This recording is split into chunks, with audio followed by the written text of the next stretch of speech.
నరాల బలహీనత అనేది చాలా కామన్గా మనం రోజు వాడే లాంగ్వేజ్లో వాడే ఒక పదం అనమాట.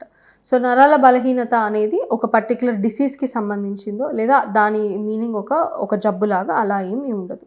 సో మనకి బ్రెయిన్ దగ్గర నుంచి కింద కండరాల వరకు ఒక్కొక్క పర్టికులర్ స్టేషన్లో ఒక్కొక్క జబ్బుని మనం నరాల బలహీనత అంటాం. ఇప్పుడు బ్రెయిన్లో బ్లడ్ క్లాట్ అయితే వచ్చే పక్షవాతం, అంటే ఒక కాలు ఒక చెయ్యి పడిపోవడం, పెరాలసిస్, దాన్ని నరాల బలహీనత అంటారు.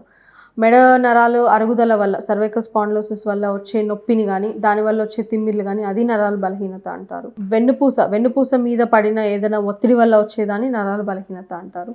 ఈవెన్ కండరాలు డ్యామేజ్ వల్ల కింద కూర్చొని లేవలేకపోవడం కానీ, మెట్లెక్కలేకపోవడం కానీ, బట్టలు వేసుకోలేకపోవడం కానీ, ఇది కండరాల వల్ల వచ్చే ఇబ్బందిని కూడా నరాల బలహీనత అంటారు. సో అది వేగ్గా వాడే ఒక బ్లాంకెట్ టర్మే కానీ దానివల్ల అది ఒక స్పెసిఫిక్ ఇదైతే ఏం కాదు.